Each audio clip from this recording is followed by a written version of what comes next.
Hey guys, welcome to the Eerie Side Podcast with your hosts, Sophia, D. And Elena. We appreciate you guys listening, and we hope you're ready to get on the Eerie Side.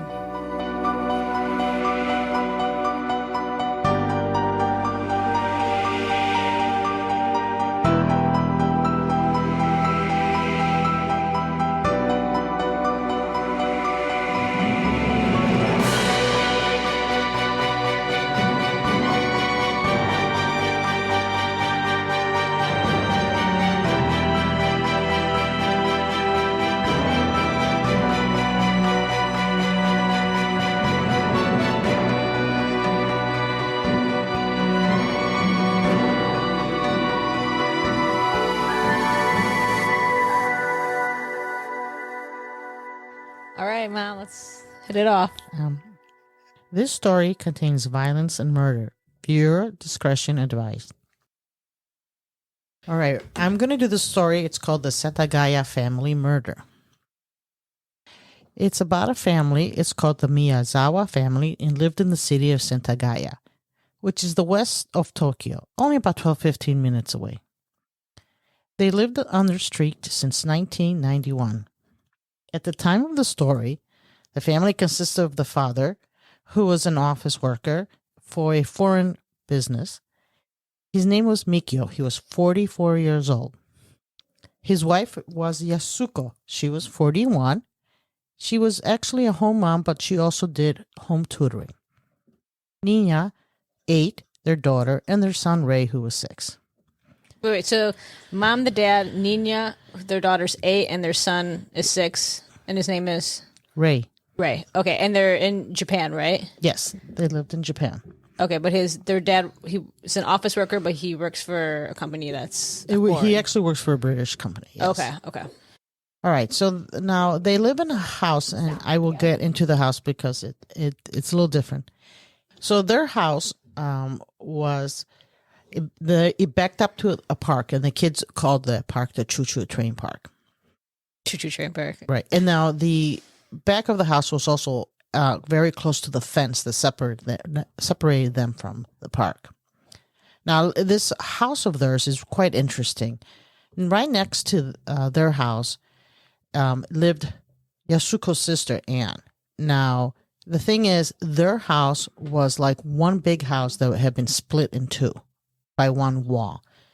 The Miyazawa family only had one door in and out of the house, which is really interesting. And right next to them was Yasuko's sister. Wait, one door just for their family, not Right. Yeah, I was wondering that too. Yes. So each Well, I don't know Set what has Anne's their- house Oh, okay. had, but Yasuko never had a door from the back. Oh, so it Okay. was just the front door. Just and that one was it. front door was their only way in and out. Okay. And there's a reason for that affects the story.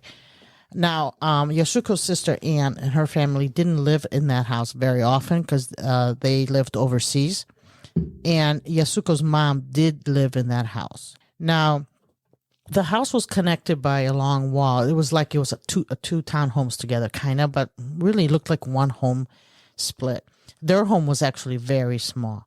And at some point, they were having problems because they could hear each other. So they decided to soundproof the home so that the families didn't struggle with hearing each other, what was going on in each other's home.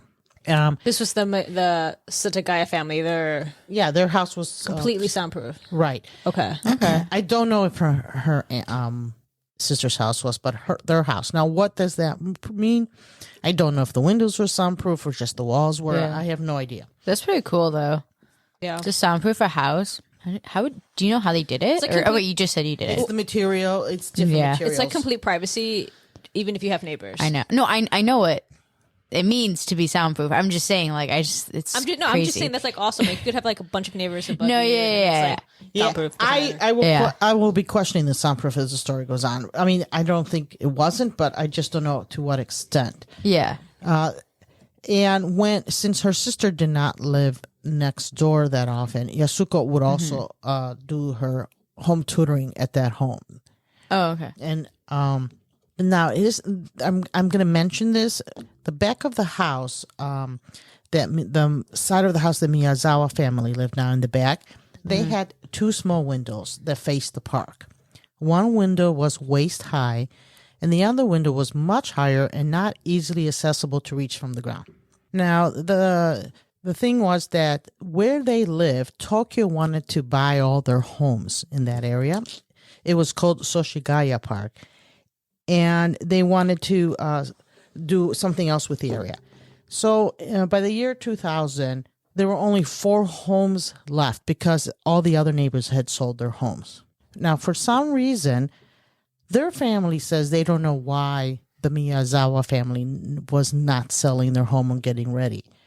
There was some indication that their son Ray had developmental disorder and that Yasuko was concerned about how the family and the kids would adjust to the move. Do you think that's also why maybe Yusuko, I think her name is, why her sister had already moved out? But Well, her sister had moved out, was not in the home because they lived internationally due to their occupation. okay, Oh, they were the ones. Okay. Right. But I'm still don't know why, like, Anne didn't have a talk with her sister and say we need to sell the house. I don't know all the details. Okay. Now, on December 30th, 2000, in the early evening, they think around 6 p.m., the family went shopping. They don't know all the details, like if every family member did or not, but there was an eyewitness that said they saw them near the shopping center. And then a neighbor drove by and said, their car wasn't, in the driveway at 6:30. it was or wasn't? Well, it was not. Now, This was the New Year's Eve. yeah. Okay, They do, before. the day before New Year's Right. Eve. Okay. They do know that by 7 p.m. they were home because Yasuko called her mom and said, hey, can, her daughter come over and stay with her grandmother? And, her mother goes, yeah, she can come over. They know that Nina went next door and watched TV till 9:30 or so p.m., and that's because of the show they were watching. And up to that point, everything was normal in the house. And then Nina went back. And now this is where the soundproofing sounds kind of interesting to me, because around 10 o'clock, a witness said they were walking around the park path behind the Miyazawa family, and they heard arguments coming from the house. They didn't recall anything different or just, anything really bad, just like some disagreement happening. Wait, so you said someone could hear an argument? Yes. Who said that? A eyewitness who was actually walking in the park behind their home on the path. Oh, I see. And that's time her mom is actually home on the other side of the house. Correct.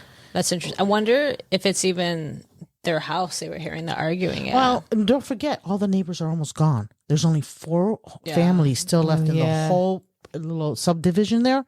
So there isn't that many homes. And I don't think Anne is home. I think just her mother is. Did her mother ever say she heard any sort of? Yeah, it goes a little further on. I'll get into it. Okay, because I was just saying, like, if someone is claiming they could hear the house from, all the way down the street or at the park, I feel like this, given the fact that they're soundproof, the house is soundproof, the sound would have to be very loud for someone to hear it that far away. Right. So I don't know. And that's kind of where the soundproofing for me, there's some questions. Yeah. So about an hour and a half later, 11:30, someone next door, which I think was probably Yasuko's mom, heard a loud bang coming from the Miyazawa side of the building. So, they are separated by a wall. They weren't sure of the exact time, but they do know they were watching TV around what time it happened. Who's they? I think it was Yasuko's mom. Okay, so just her. Yeah, I think it was. I don't think her family was over at all. Her sister's family was there. Okay. Now, this is around the same time an eyewitness said that they recall seeing a man hurrying along the walking path that was traveling next to the family house, which I think was back in the park again. The last recorded activity that they have on the Miyazawa family was that there was an email read from their computer at 10:38 p.m. that evening. And it was Mikio. He was reading a work email. Now, they know the email was password protected, so they're assuming that it was probably him who opened this email. Now, so here's the interesting part. So we do know that at 10:30 someone's still up. Late in the evening, someone enters the house through the small window on the second floor bathroom. They think that they came through that window because they found that the mosquito screen that they had on the window was removed and lying outside, and they found many footprints around the ground where the window was and broken tree branches near the park fence. Wait, so that they went through the higher window, not the... They went through the higher window that was more difficult to get up, and they think they used the tree that was behind their house that was in the park. Okay. That's Wow. interesting. I mean, where is the lower window, like more in a main area? If my memory serves me, the lower window, either was towards the kitchen. I think it was just towards the kitchen. And then where is this window? It's a little higher up. Mm-hmm. And it's a little higher up, and it's by the bathroom. And what room does it go into? Into the bathroom. Oh, okay. So it goes. So maybe it was just based on like the guy thought, or whoever's breaking in, maybe thought he would be noticed less if he was like coming in through the top window, because it's in a bathroom. That's interesting. I do not know how you picked that, because that was higher up. Right. If you look at the pictures, it is higher up. It's harder, and it's harder because they are close to the fence, but not that much. I mean, this person must have had some flexibility and some ability to do this. Mm-hmm. So it's definitely an interesting choice. Right now, as I said, this house is very small. So the first floor is small. There's some steps that goes up that's considered like the second floor, where it's Ray's room, the bathroom. They go up a little bit more. It's the kitchen. You go up to the attic. So it's not set up like what you kind of think of a home. So when he enters, he goes into the bathroom and he goes for Ray's bedroom, which is right next to the bathroom. And Ray is sleeping, and he's 6 years old, and he was strangled. And they know that the killer just used his bare hands. The child had no other symptoms of anything else being done to him. And there were more footprints in this bedroom than anywhere else. So it's... What did the footprints... What do they show? Does that mean that, like, after he came in, he went in straight to the... Yes. Okay. And at this point, the footprints probably have, like, dust or soil. Right. Yeah. So that's where they get these footprints. And it has more, because later on, it gets pretty bad. Okay. So then the next victim appears to be the father. It appears he was down working on the first floor on his computer, probably. And that goes up to the little platform. And wait, what goes up? The stairs. The stairs goes up to where the bedroom after Ray's is. bedroom, it goes up. So okay. they found him by the stairs. He had many stab wounds, mostly in his thighs and buttocks area. However, he was also stabbed in both arms, chest, and face. And eventually, he was stabbed in the skull because the sashimi knife was stuck in there, and there was fragments of it, so it had cut off. He was stabbed with a sashimi knife? Yes. And so it was really big, isn't it? Well, it's not a little one, but it's a knife. I think it's pretty, like, wide and long, if I'm thinking of it correctly. Hold on, I'm searching it up. It wasn't extremely big or anything. Yeah, I mean, they're like a little bit bigger than like the normal, but they're not super big. No, they're not. They're not. I was imagining a different thing. Yeah. No. So, but he actually got stuck in his skull, and he somehow cut it in half. And jeez. So then this individual decides to go for the mother and daughter, and they were sleeping in the attic together. The attic is accessible by a folding ladder, which was located on the second floor, and they would come down. And it was kind of close to the bathroom. They were stabbed multiple times to the face and neck. The broken sashimi knife was used at first. And then he went down and used an all-purpose knife that he got from their own kitchen. They think that the individual went downstairs to grab the knife, and that Yasuko decided, still probably alive, decided to run downstairs with Nina. Nina was bleeding heavily, and she carried her down those stairs. Which, if you guys know, usually those stairs in the attics are like flimsy and steep, right? And yeah, not very. They can be strong, but they're not like typical stairs. You have to hold on as you're coming up and down. Gosh, she's probably like trying to make it out. Right. Then when they came down, the individual gave them their final blow. The bodies were found crouching together and their backs touching. Okay. Does do you know why they were sleeping in the attic? Is that just where they normally slept? Was it like a random occurrence? I don't know exactly. I do know that where Ray was sleeping was really a twin bed, 2 bunk beds, twin. And she obviously was not in her bed. I don't know if she just wanted to sleep with her mother tonight. That was the only beds they had, the one in the attic and the 2 bunk beds. Oh, okay. So I'm just assuming she just wanted to sleep with her mother So they- for a little okay. bit. Her dad was still working. Was it so that was, I guess, the attic was the parents' bedroom then? Yes. Okay, that makes sense. What?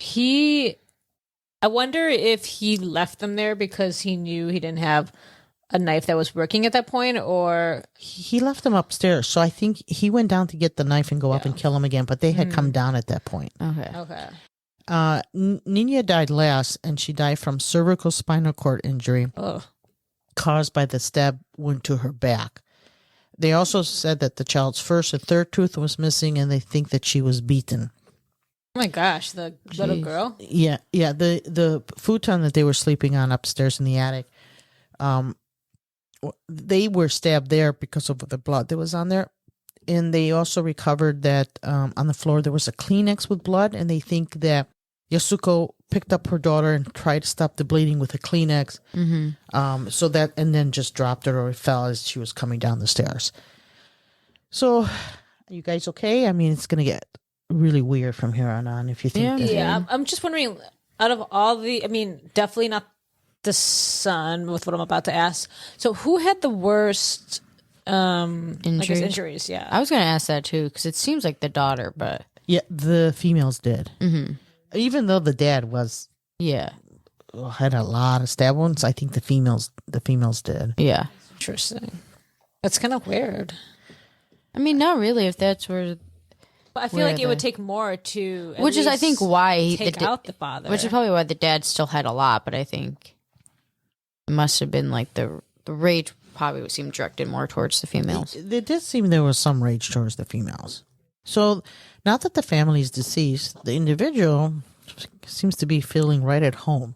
He goes to the kitchen and takes out a few small cups of ice cream from the fridge. I think these were ice cream. There were little cups. He didn't take a spoon to eat it. He just squeezed that ice cream towards and put it in his mouth. Then he decided he was thirsty and drank barley tea.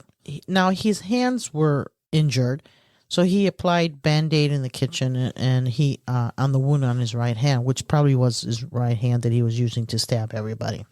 He also decided that he was going to eat some fruit and a few other items. So he really helped himself.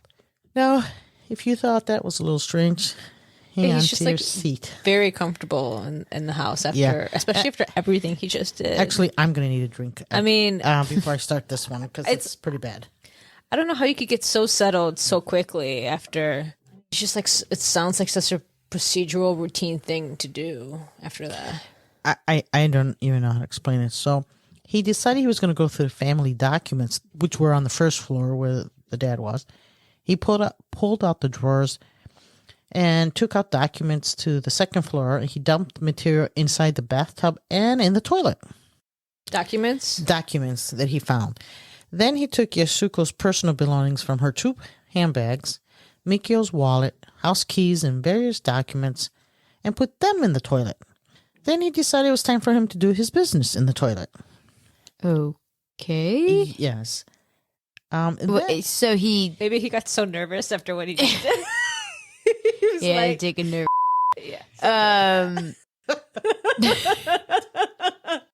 Always happens at the worst of times. So I'm gonna have a drink. Yeah. So Okay, so he's just murdered a whole family. He's like, let me just on all of your stuff. Yeah, he did do that.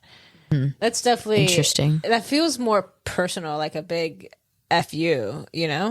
Yeah, I mean, it does seem like it also seems, I don't know, like he's almost like entitled a little bit about what he did. He's deminimizing. Dehumanizing. Yeah, Right? Yeah. I mean, yeah, it shows no remorse. I feel like. Yeah, it's dehumanizing. It's kind of degrading to do that. I mean, that's more than just I want you dead. That's I want To hurt you. Yeah. He had a towel that he wrapped his hand with his blood and the ice cream cups, and he dumped all that in the toilet too. Okay.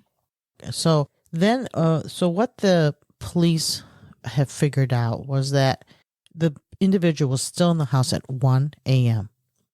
And that's because at 1:18 he connects to the internet using Miko's computer, and he's on there for about 5 minutes, and he's looking at stuff that Mikio has created, like a theater website and other things that he had bookmarked. Theater? Yeah. They're unsure why he went there. So, and that is the last that they know that he was in the house. They don't know exactly when he left. So, the family was found around 10 a.m. the next morning by Yasuko's mother because she hadn't heard from them. Okay. Now, they say the only way in and out of the house was the front door, and they claim the front door was locked. Locked? It was actually locked. Yes. Huh. So that would mean that he had to go back out the window he came in. Correct. I am not sure if this is 100% sure because at this point, Yasuko's mom was a little traumatized too, but that's what she says she remembers. Yeah, I cannot imagine her discovering all 4 of them like that. They're very traumatic, actually. Yeah, I mean... Yeah, that's horrible. Horrific, really. So, what do the police know? Well, the police know the perpetrator left fingerprints, footprints, and even blood-stained towel. They know that he's a type A blood, and they were hoping they would find someone.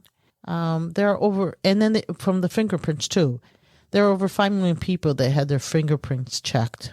Neighbors, criminals, family, friends, ex-residents, hospital patients, anyone with wounds on their hands. They also did try DNA testing. None of them matched. The only DNA comparisons that they are allowed to do in Japan is with those DNA they've already collected from criminals. And there was no hit on that. Okay, so they checked like the database, and there was Of only of the criminals. Okay, Correct. Wait, but you said they already did DNA testing for other people. So did they just get permission for that, or No. The fingerprints are all everybody else. The DNA is only with criminals. Oh, okay. That's only they're allowed to. In 2005, they announced that the perpetrator most likely had a Southern Europe roots from his mother's side. They thought that either his mother and his grandparents lived or came from a country close to the Adriatic Sea.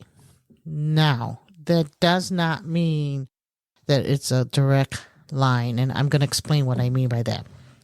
So, the mother's DNA is the mitochondrial DNA, and that goes from gene to gene and comes very far back.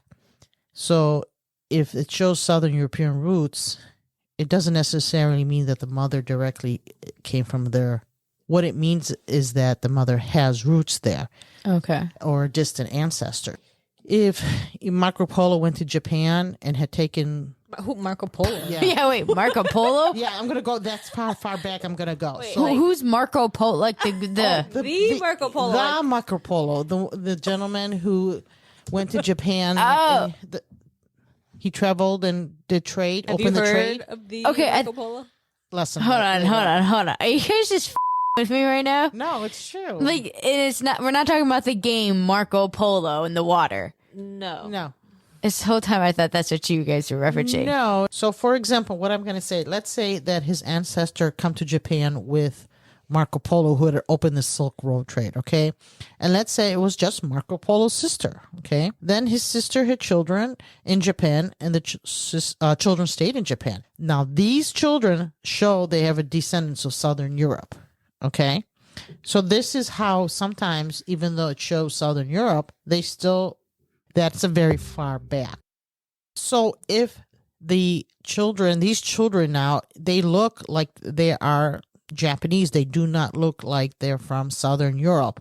So, but they have descendants of Southern Europe. So this DNA shows that. But that doesn't mean if you're walking down the street, you're like, oh, you may look like everybody else. Wait, do we know like if there's a 2% or 75% Southern European? They just said that. I have no idea. So they don't even know how much the Southern European heritage could show. No, they did not. So basically, you went on that whole entire rant just to say that they had ancestors from South Europe. They made it a big deal in Japan. Okay, it was such a long explanation. I know. His father, on the other hand, was East Asian, and the analysis of the Y chromosome showed that he had this haplogroup O-M122, which is common for haplogroup distributed in East Asian people. So it appears 1 to 4 or 5 Koreans, 1 in 10 Chinese, and 1 to 13 Japanese. This was what the police focused on, and then they believed that the individual was Korean, since statistically the numbers are in favor of the person being Korean. So they were assuming, even though it's not correct, that this person was likely more Korean and more Southern European than Japanese. Well, the South Korean, they really grasped on. Yeah. Okay. The Japanese police then asked South Korea for help to identify the culprit. It was the first request of this kind, but it was ultimately refused by the South Korean government. Now, based on the physical strength needed to climb a fence and access the second floor window, police put the culprit to be between 15 to 35 years of age. They estimated that he was about 5'7" and a shoe size of under 11 inches. The hair strands they found in his fanny pack suggested he had dark brown or black short hair. Now, recently, they have changed the age from early 20s to mid-20s. However, if you go online, the official statement is 20s to 30s, and I will explain why it has changed. Now, some speculate intruder had army background due to his walk style, small steps taken with back planted to the wall. But the police feel that may not be correct, that he may be been walking this way so he does not slip on the bloodstains all over the place. Okay. Now, this gets even better, so hang on. The murderer left a whole outfit behind in the Miyazawa's living room on their sofa. In international circles, the most attention was on the fanny pack. The police found traces of sand with monazite. Now, this sand appears to come from 2 locations. One is the Mura Peninsula, which is in Japan, and the second is the northwest of LA, California City. Now, in that city, California City, that's the city, there's an Edwards Air Base is also located. A side note is that at the Mura Peninsula, there are 2 military bases there, and one is run by the U.S. Air Force. So the Japanese didn't mention much about this. The murderer's fanny bag was a very well-used one. It was small. It fitted like an A5 notebook, and it was sold in Japan from September of 1995 to January 1999. But the sand found could have been even from Japan. Correct. I do not know how much research they did that. I do know that a sand sample can be tested, and they could tell you pretty close where it comes from. Where in Japan could it have? Was it close or? I think it was 45 minutes an hour away. Something. It wasn't that far. Okay. So. But in the U.S., it was at a military. Yes. Base. Okay. Yes. So it could get tested if they went around and compared sand samples. I know there are people that do know how to test this. However, that was not something the police looked very closely to. They do know that they found that. Now, the bag that they found cost about $30, and it was produced in Korea. In backlight tests, there were traces of red fluorescent agent and some of the perpetrator's dark hair strands. In addition, the only DNA in the bag was the perpetrator's. Because they found traces of fluorescence in their bag, they decided the individual was a college student, which fluorescent is like the highlighters. And that's why they changed the age of the suspect. Okay. Because they thought the individual was a college student. Okay. Now, Western outlookers focused on the bag, but the Japanese public focused on the shoes. It was from a British brand of Schlesingers that produced that particular model in South Korea. It was sold both in South Korea and Japan, but only South Korea had the size that the individual was wearing. So this is the second item that comes from Japan. However, the shoes could have been sold in Japan. I'm sorry, the shoes came from South Korea, but the shoes could have been sold in Japan through ordering it online. Mm-hmm. So it's not someone who lived in Japan could have received those shoes. Okay. I assume it would have been harder though, because this happened in 1995? No, 2000. 2000? Okay. I mean, how easy was it to really order something that? Well, if you went onto the company's site, you could order it. I mean, it wasn't as easy as now, but it was possible. Okay. And if it was something the individual liked. Now, don't forget, he left his bag and shoes. He left more. This gets even better. He left a nondescript thin sweatshirt, and that caused a stir in Japan. In Tokyo, only 10 of them were sold in a store that's now closed. It was MX, and in the whole country, they only had 130 of those articles sold. Now, it just looks like a baseball jersey. It's not a big deal. Okay. He also left, the rest of the outfit that he had was a gray knitted buck hat, a black padded jacket from Uniqlo, a scarf that was untraceable, and a black one-size gloves. They do know the hat was sold from September of 1999 to November of 2000. The jacket was a size large, and it was released in 2000, available in the store since September of 2000. Gloves were produced by Japanese brand Edwin, and they were purchasable from 1998 to 2000. Some of the clothes that the police retrieved smelled like Dracar Noir, a French perfume sold in Japan since 1982.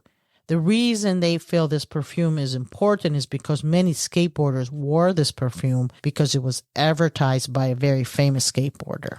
Okay. They could just smell the perfume on the clothes and immediately go, that's Dracar Noir. That's some pretty good detective work, I'll say that.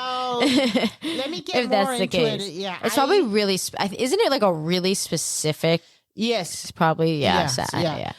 The last item that they paid attention to was that there were two black handkerchiefs that were manufactured by a Japanese brand, Muji. One of them was used by the criminal when he wrapped it up on the murder weapon. It also had 3 centimeters long cut in the middle of the fabric, which he used to wrap the knife so his hand can get hit cut by the knife. Right, cut. According to the police informers, they say this technique is used by Chinese workers at a fish factory, and it prevents the knife from slipping when they're cleaning seafood. Okay. I am also going to assume that a military person may know how to do something like that too. That's my own assumption. Now, his fecal remains had in them green beans and sesame seeds, which they considered a home-style meal like his mother would have made for him. And to them, that was enough to think that he was a young male. Wait, what? They got all of that from... Yeah, what his last meal was. What did they say his last meal was exactly? Green beans with sesame seeds. So just like it wasn't even that seems more like a little side rather than a whole meal. I do not know why they thought that. I mean, basically they just said the last thing he ate was green beans, and then they said he had eaten green beans with sesame seeds, and they felt that this was something a mother would make for their son. Is that like? I'm just confused. Is that something like that was common in this? Like that there's a common meal mothers would make their sons? I have no idea. Or are they just trying to are they pulling trying to make connections where they're? I think there aren't any. They are trying to make connections, and you'll find out that they were trying. They were sometimes desperate to make some connections. Because I was I was a little confused how they're must be the mother. So that makes sense. I think that was their way of saying he's a young male too. Okay. Another thing that points to a young male. That makes sense. They don't know where this person is. They do think that he was spotted in the supermarket near Kojioji Station. They do know that there was a murder weapon bought there. However, the individual who they thought was not the individual. They questioned that person. So the police say, well, there's 3 motives: money, grudge, or unknown to the authorities. The money tends not to be something that makes sense because the suspect only stole 150,000 yen, which is about $1,500 from the Miyazawa family. Many people feel that why kill a family for that amount of money? However, there is more to it.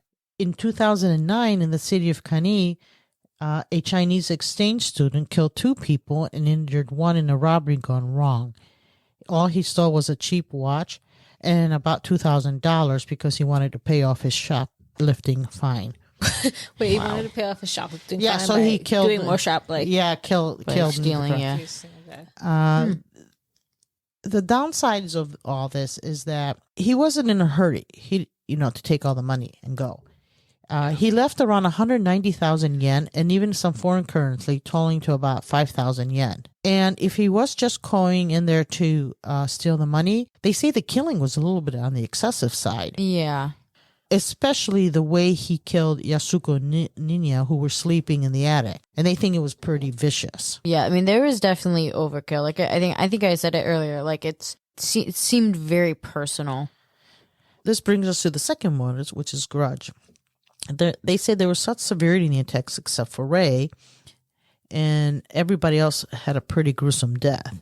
And the women were so bad. I mean, they were stabbed in the face. Could he have had a grudge around one of them? Did he hate women? The theory seems plausible. It is weird though that he had such a grudge against a little girl and a full-grown woman to stab them equally as intense in the face. Right. And the thing is that some of the stuff he had bought was within the area that they lived. So they thought that maybe he lived nearby too. Not like necessarily in this area, but close. There are people who doubt this theory. Yeah. Also, if he just wants to take his anger out on women, why not go to an apartment where it's just like a woman living alone? There's many people who think that because the intruder left so much stuff behind, it's to camouflage, and he created a plan to take the police off his track. Okay, so they're like, what if he's like this master manipulator and this is his whole plan, kind of a thing? Right. There's this thought out there that maybe it was the skaters, the Miyazawa were living right next to the park. It was noisy. They were complaining. And also, Mikio had complained about this. That some of the skaters were using the benches in Chuchu Terrain Park as a ramp, and he had complained about it. So the murder being a skater, the Japanese was the first theory. Mm-hmm. So there is a theory that maybe he was in contact with the Miyazawas before the murder took place because he was a skater at the park. But many people say the shoes left behind, the Schlesingers, make an unusual pair of skateboarding. What? The Schlesingers make an unusual pair of skateboarding shoes. They're not the skateboarding shoes. Oh, the shoes that the guy had on. Plus, the skaters were, first targeted. So they were many of them were fingerprinted. Okay. And checked out. Mm-hmm. And those who were skateboarders back then have said that outfit is not a skateboarder's outfit. It looks more like something someone will put together to make it look like a skateboarder. Okay, like they're trying to be, right. And maybe that's why the perfume was there. I see what you're saying. Let me explain something. When you put perfume on, most people don't smell it so much. Mm-hmm. Yet somehow the police could smell that perfume was on there. So I'm wondering if he didn't just pour it on too. Oh, I see. So it was, that's true.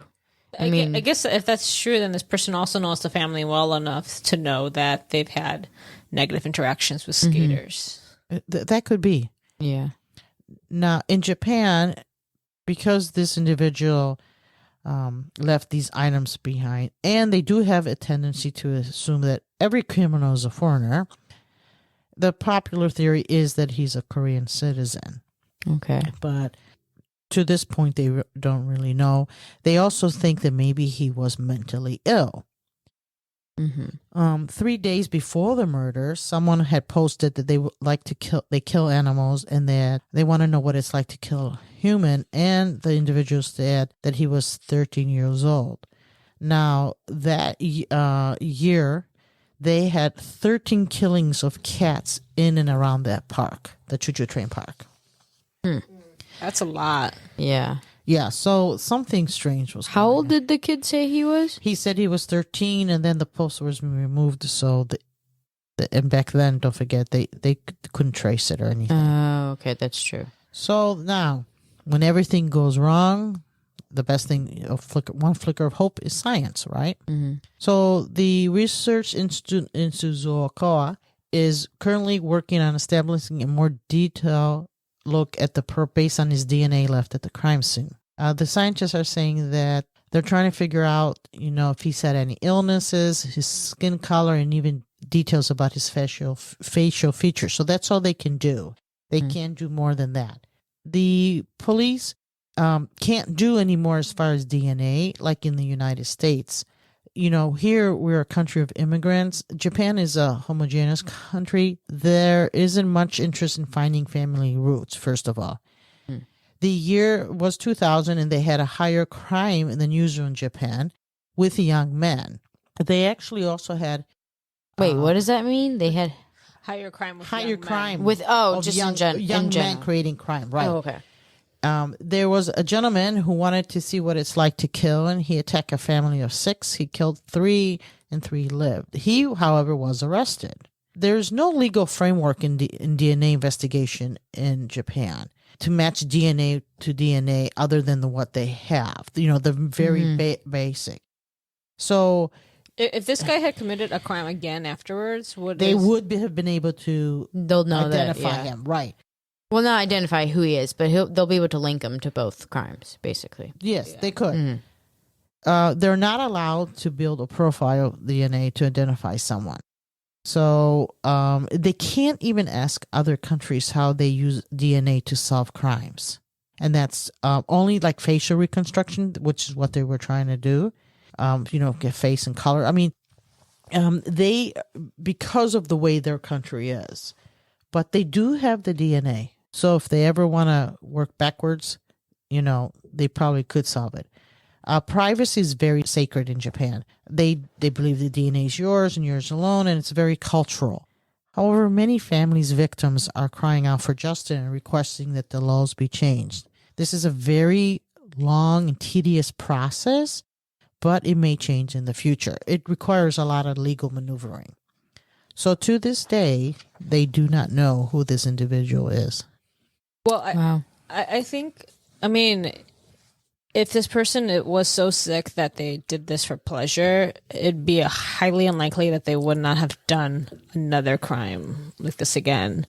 And to have been able to get away with something like this for so many years. Unless he's been able to control himself. That's a or long time. moved away. Yeah, that's true. Yeah, that's true. Could have moved away. He could have gone to, anywhere in the world, and Yeah. Right. mm, Realistically, this crime can be solved. yeah, They will probably have to run the DNA and then have someone work backwards to see who's in the database. yeah, And then slowly... like the genealogy thing Right. where they Right. they find your relatives and then they find you. Right. Now, I do not know how it works in Japan, like how many people go and get their DNA tested, to find back their ancestors. So that's one thing I do not know how it is. But I do know that the police think that if they can do a DNA, they should be able to test it. Okay. It seems there's a lot of points that make it sound like this is a young man.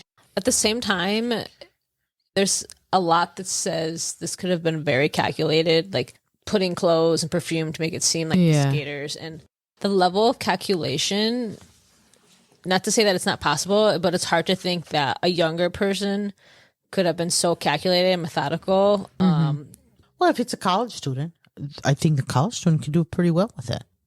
Yeah, I don't. It's just You don't think a college student can be methodical? I mean, the level of organization that this had, and he had to have kept his emotions in check to some degree to make sure things went according to plan so that he would not be caught.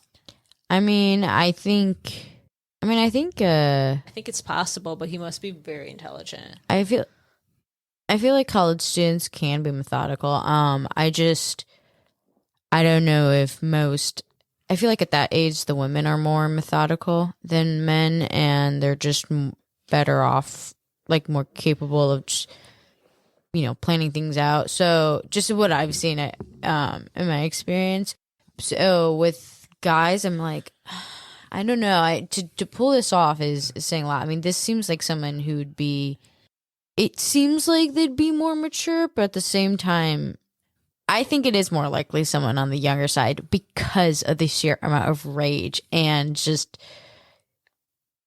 anger and lack of planning that this guy had. I mean, I can lack of planning? I can see how you would say like, oh, it's maybe they've planned this whole thing out to trick them into thinking it was the skateboarders. I think that's very possible.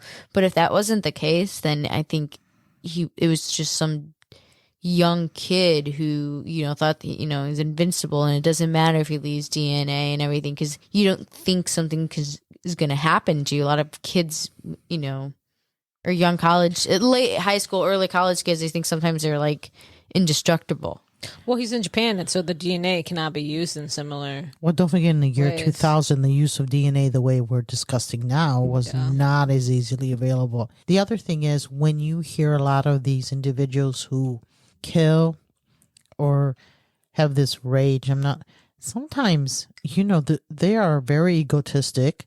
Mm-hmm. They think they're going to get away with it because how well they think things through, and, or I don't know. Could he have known them so they were a little surprised when they saw him? Maybe not as scared. I don't know. I mean, I don't know. I think I can see it just being both ways. I feel like I can see him being, a younger guy who's just, angry and someone pissed him off. But at the same time, I can see how it could be very like a well thought out and organized plan to,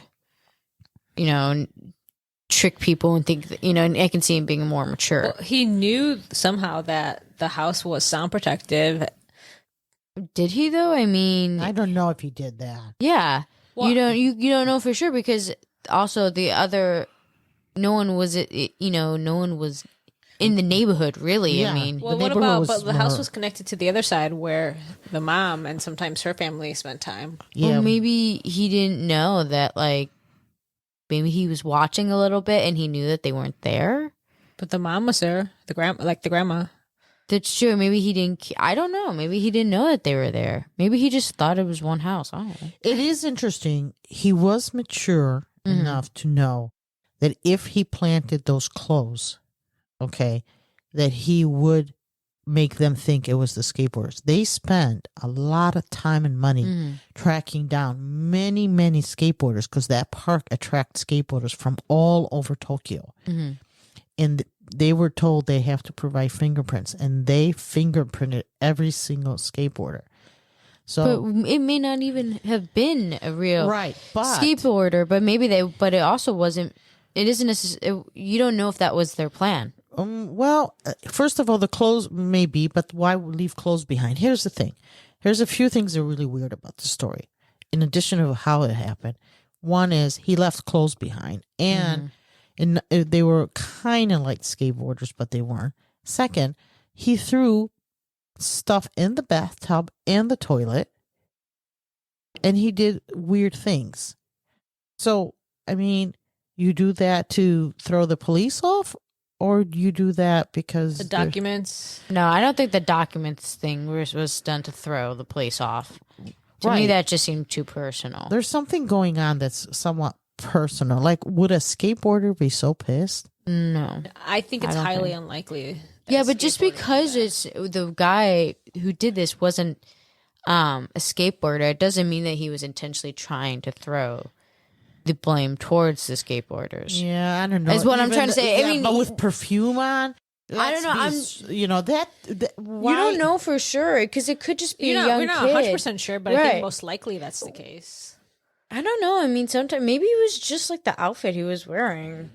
Oh, But why leave it behind? No, that 'Cause, I don't think why in the that- toilet? That outfit was not dirty. He was not wearing that. He left it behind. It wasn't even dirty. No blood stains on it. I don't think so. Well, maybe you should have led with that, Mom.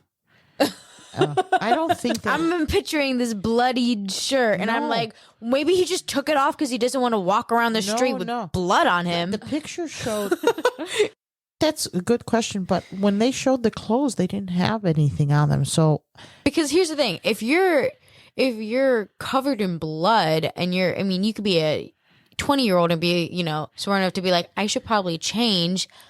I'm covered in blood. Maybe not intentionally changing to like throw them behind, but if it's like has no blood, then yeah, that's confusing. that's a very good point. However, I do not remember them saying there were blood spots. Well, that's weird. On the clothes when I did my research, and I looked at a lot of material. Did you see the photos of the clothes? They did show photos of the clothes, but I wonder if they were generic Oh. and not. But they never said they were like. And why leave gloves behind? If you were wearing gloves, then your hands probably would not cut themselves as easily. Yeah, that too. So there is Also protects fingerprints. I mean, Right. but then again, he didn't really care about that either. No, so I'm thinking he didn't wear, because those gloves are like heavy gloves. He didn't wear those. I think those were just planted there. Now I see. he may have had other clothes he changed to, but he may not have left those. Mm-hmm. But those some were planted for some reason. Now either he has knowledge of how the police think, Yeah. okay, which he may, or he just and maybe he has a relative who's up in police or whatever, or he just did it because he's that kind of individual that I'm smarter than everybody and I'm going to throw him off and make it look like it's skateboarders. I mean, if he's a very intelligent, egotistic, maybe has Right. some Narcissism. I mean, he may be able to do that. Yeah. I mean, I definitely think it's weird that it's possible that those clothes did not have any blood on them, because that is just that doesn't make sense. That you would leave it behind even though it's a perfectly clean outfit, and that to me does show something that they're possibly trying to throw off the police.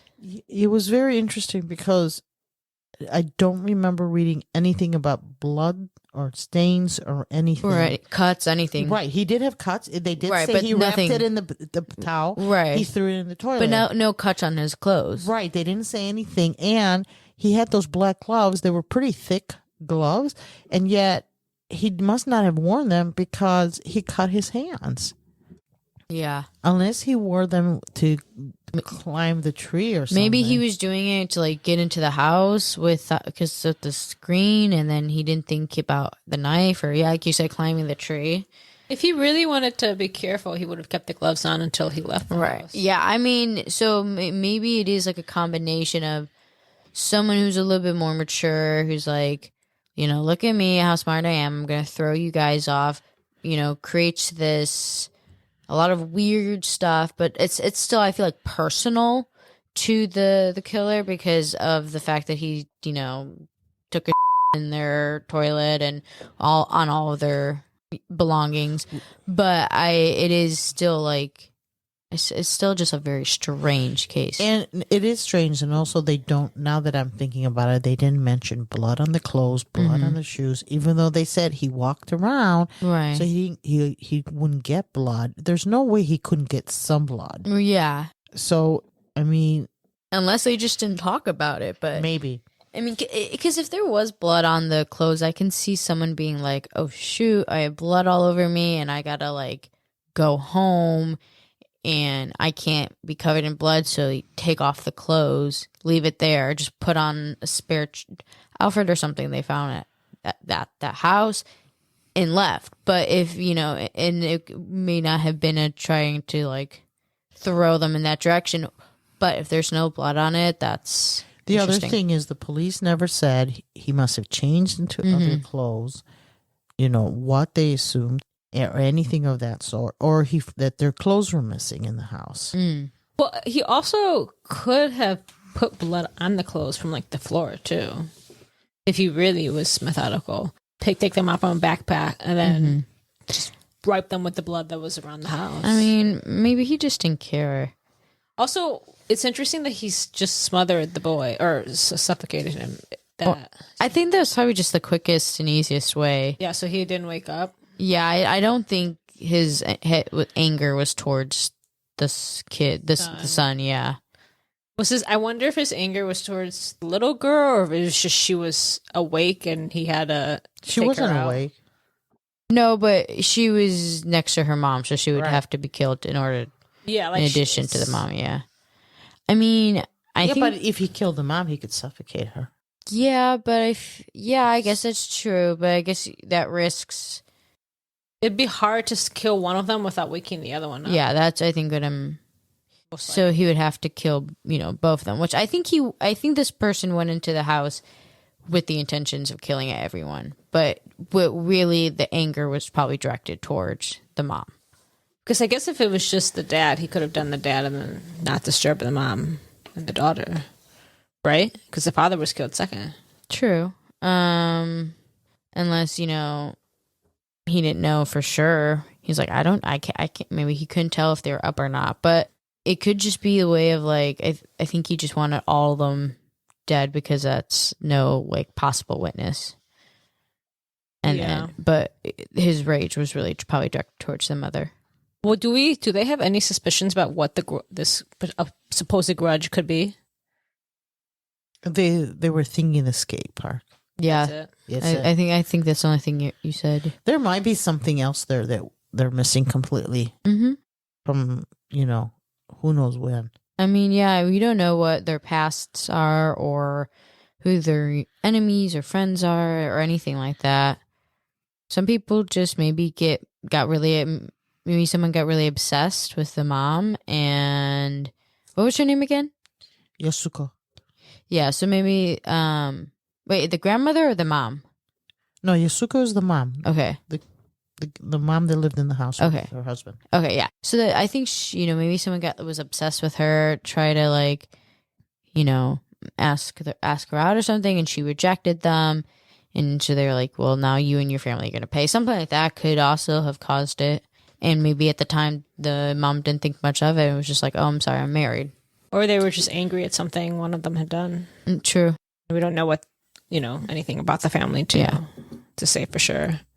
I don't think the police did a very thorough investigation. I think they did go down different roads because I think the clothes made them think differently. But I do know that many of these individuals who worked on the case have retired, and it still haunts them. And well, yeah, I can imagine. And they're really hoping the DNA will come in, but they do know that that's very, very difficult for the laws to change. Yeah. So they have no idea. I'm gonna have to go back and see if they had blood on their items. Yeah, that's just. I mean, the whole story is just crazy. It is. Yeah, that's wild. And to this day, it's still unsolved, right? Correct. That is wow. I wonder if it will ever get solved too. If they allow the DNA, it will. I think they'll be able to handle that part. Or someone with some fresh eyes takes a look at it and True. comes back with some other ideas. Yeah. But I don't. For now, I think the case is going to remain unsolved. Yes, and I don't know how much material and what they have on it. I mean, this is just what they let the public know. So right, what they've released. Right. So that is all I know. Thank you, guys. Thank you, Mom. Yeah, thanks, Mom. All right. Well, that's it, guys. Thank you for tuning in. And remember, stay on the eerie side.